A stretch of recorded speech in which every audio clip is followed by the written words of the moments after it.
হ্যাঁ, বিসমিল্লাহির রহমানির রহিম। শুরু করতেছি মহান আল্লাহর নামে, যিনি পরম করুণাময় অত্যন্ত দয়ালু। আজকে দেখতেই পাচ্ছেন আমাদের রাস্তার কি অবস্থা। রাস্তাটা দেওয়া সুন্দরিয়া, রাস্তার যে অবস্থা। আমরা হইলে গিয়ে মনে রইন 5 নং আইন্দুরার 9 নং ওয়ার্ডের এই ওরিশমা মুরাদপুর গ্রামের মাঝখানে এই যে নদীটা আছে, নদীটার কিনারে যে এই জায়গাটার মধ্যে একবারে অবস্থা বেশি খারাপ। গাড়ি লিয়ে দেন, গাড়ি কেন কথা সিরিয়াল ধরে খারাপ হতে লাগছে। গাড়ি আর এই বাজু যাইতে পারে না, সুন্দরে দেখো না তুমি। গাড়ি এখানে খারা, গাড়ি এই বাজ থেকে এই বাজু যাইতে পারে না, যাত্রী হয় এই বাজুর থেকে এই বাজু যাইতে পারে না। এই জায়গাটার অবস্থাটা একবার বেশি ভয়ঙ্কর।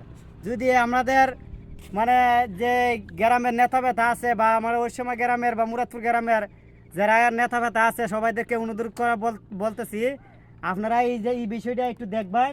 এই দিন গাড়িলে একবার যাওয়ার মতো না। আর সবাই ভিডিওটা বেশি বেশি শেয়ার করে দিবেন, আমার সাপোর্ট করবেন। আসসালামু আলাইকুম।